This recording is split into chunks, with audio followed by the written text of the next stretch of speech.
Hello, and welcome to RuPaul's Drag Race Rejudged, and today we will be taking a look at the evolution of original finale songs on Drag Race.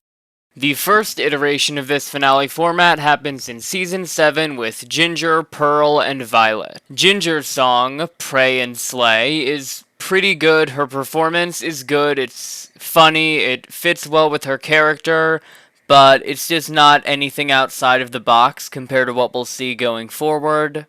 Pearl has a song called Sleepwalker because of all the Pearl is sleeping through the competition stuff earlier in the season. It's the first time it was branded closely to that person's storyline. We will see that a lot in the future.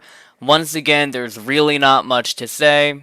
Finally, Violet Chachki has this burlesque number, Too Many Daddies. It's good. It is definitely the best one here. However, it does not stack up to what the challenge will become next season. Next up, Season 8, and this is the one that puts this format on the map. First up, we have Bob the Drag Queen singing a song called I Don't Like to Show Off, pretty much just listing off how she's good at everything. It is good. It is definitely on a level above everything else. Production has started to hit their stride with this kind of thing. And while I mean no offense to the queens on Season 7, Bob just has a more charismatic energy that goes with her song, whereas the other songs were a little more subtle and understated, if that makes sense. But now we move on to the two performances that put this challenge on the map going forward, Kim Chi and Naomi Smalls. Kim Chi sings a song called Fat Femme Asian. It is very funny. She is able to do an incredible performance for not being a particularly strong performer. Prior to the finale, Kim Chi is the only queen here to not win a lip sync. We haven't seen her perform really outside of the Rusical where she did not do well, so my hopes for her were pretty low. However, she was able to absolutely kill this. However, neither of these two queens compares to what Naomi brings to the table. Naomi's song, Legs, is absolutely iconic. It is the best part of this finale. It is branded to her so incredibly well. It is some of the best song branding we see in any of these finales. Her performance is great. The dancers are great. She looks stunning. She never really wore outfits like this on the show, but she can pull any outfit off. She looks stunning. Her performance was great. Her legs were absolutely incredible. This is the reason this challenge stuck around going forward. However, we will not see any iteration of this again until Season 12, thanks to a combination of COVID and the Lip Sync for the Crown format.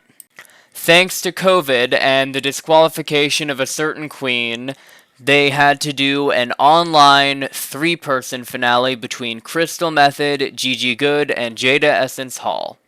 This is honestly an underrated finale, but the part we will be talking about is the performances. Instead of writing individual songs, each of the queens got to pick a song and design an individual performance to it. Crystal Method performed I'm Like a Bird while dressed as a bird and that bird's baby while flying around, and yeah, it was just... You had to be there, you have to watch it, it is incredible. I love Crystal Method so much. Everything she does is outside of the box, but so uniquely her. I don't think anyone else could have come up with this and executed it as well as she did. Gigi Goode performs Take On Me. It's not bad, but it's not really good. If you take out her outfit change in the middle of the song, it's really just kind of middle of the road. The art in the background is great, and the outfit she's wearing is great. The lip sync is nothing special, especially compared to what I know she can do. Additionally, there is the other drama that she was almost disqualified for this for filming in a studio. Just to be clear, I am now fully aware of what happened. A lot of people pointed out how I was wrong in the video, and I appreciate that. Thank you for calling me on that. I did not really understand the situation fully. Thank you. But Jada Essence Hall goes, it is her dancing in her living room. It's very in the spirit of COVID and the finale. She's a great dancer, a great performer, and it's just overall an above average performance. I would say second of the three. But I think the three of these performances combine to get this format like brought back throughout the COVID era, which is what we see happen in season 13, where in the reunion show, the eliminated queens all perform similar original numbers. For example, some queens, like I believe Tamisha and Lala, perform original songs. Utica, Joey, and Denali perform songs by other people, but it's honestly just really entertaining, especially because of Utica and Denali. I really like this as a reunion. I think the eliminated queens getting to showcase more of their drag is always fun. Getting Utica and Denali and Lala to perform is also always fun. I think this format should be brought back instead of just the queens talking. I know some people like that, but it's just not as fun as it was in like season 9 or season 3 when there was actual drama. It's just not as fun as it was anymore. Moving on to season 14, it is fully back as a finale format and production is beginning to hit its stride, but it is not quite there yet. The first queen is Angeria. She sings a song called Check My Track Record. It's branded to her because she said check a lot in her talent show and then never again, I guess. Her performance is solid, it's just bland. Bosco has a song called Devil. I think her outfit is absolutely great. I think the song is absolutely great. I just don't think her performance matched with it. It was very burlesque, and I don't think that works for a finale when you're up against Camden and Willow having, like, campy, funny songs. Daya has a song called Fighter about not wanting to fight anymore despite still being a fighter. It is a very good song. Like, I think they could release that as a full song and people would listen to it. Her performance is great. However, it just doesn't succeed here because production did not want her to. That being said, Daya's performance is my personal favorite of the night. Next up, we have Lady Camden singing a song called I Fell Down. Get it? Because she fell down? I love Lady Camden, but I was really sick of the falling down stuff at this point, because she had done it on the runway, she did it in her finale song, and she did it in the final lip sync. It just got old. Like, this performance is fine, but when you put it into the larger context of how many times that was referenced and done, I feel like she kind of overdid it a bit. I fully believe she deserves top 2, though. Finally, we have Willow Pill singing a song about hating people.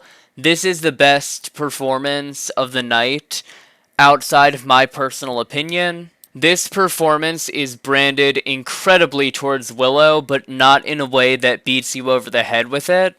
That is something I really like to see. I don't like songs about specific quotes. I like songs about queens as a whole and their aesthetics and their drag. I think this finale, combined with how badly the season 13 finale went, definitely solidified this as the format going forward into season 15. Speaking of season 15, we have the season 15 individual performance finale, solidifying that this is probably here to stay, and I'm good with that. First up, Anitra. She sings Lotus. It is a great song outside of this context. Like, once again, I want a full version of this. I would listen to that. Her performance is fine. It is screwed over by the fact that her dancer was injured and she had to redo a lot of it in the last minute. All of that in mind, I think Anitra did a great job. I don't know many queens who would have been able to improvise as well as she did. We're gonna get back to Lux because I want to end on her. So Mistress, it is a funny song. It's very all over the place in terms of the vocals, but it's funny. It is branded towards Mistress and she performs it really well. Next up, we have Sasha Colby singing Goddess. Absolutely incredible. This is the best individual finale performance with the songs we have ever gotten. She is a giant snake. She is a goddess. I love Sasha Colby. She is an incredible performer. We saw it in the season. We saw it at Miss Continental. Sasha Colby is beautiful. She is great. She is an incredible dancer. And this performance was the final push she needed to win. She was gonna win without it, but this performance fully solidified it. I delusionally thought Anitra had a shot until Sasha did this performance. After this performance, the season was over. They should have just crowned her on the spot. Finally, circling back, we have Luxe Noir London. It's giving fashion.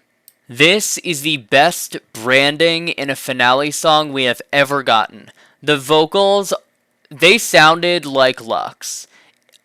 There was definitely some clear differences, but it sounded like Lux could be singing this. It is incredibly catchy. It is branded perfectly towards Lux, while once again not beating you over the head with it, which is something we used to see in the past, especially season 14. This finale, I feel like, was generally determined by the fan vote. However, there were a lot of people pushing for Lux to be in the top 2, which is really impressive considering how well Anitra did in the fan vote. This performance got people to turn around on Lux and start appreciating her more, I feel, and I really, really like that as someone who loved Lux from the beginning. The final iteration of this finale at the time I'm recording this is the All-Stars 8 finale with Jimbo and Candy. Jimbo's performance, I remember being born. It was very funny, it was very campy, it was very good. I think she did a really good job. She's not the strongest performer, we all know that, but she kept pace with the choreo and did a really nice job. Candy's performance, however, Pay Me in Money, is the main focal point of this based off what was happening behind the scenes. This finale was filled with production desperately trying to give Jimbo an edge in this finale that honestly she didn't even need. Jimbo's performance was great, and our final lip sync and runway were great. She didn't need production to go after Candy to try and boost her. I think Candy's performance to this was incredible, and I think that fact is made even better by the fact that production at every turn was trying to get her to mess up and edit her badly in this performance. She did not give them any ammunition. She absolutely killed this. I respected Candy a lot as a performer and a queen prior to this season and prior to this episode, but I gained so much respect for her after learning how much she went through with production trying to screw her over in this finale. It is truly mind-boggling what was going on there. Hey, it's Drag Race Rejudged. Do you want gay shit? Well then check out the RuPaul's Drag Race Rejudged YouTube channel and hit subscribe.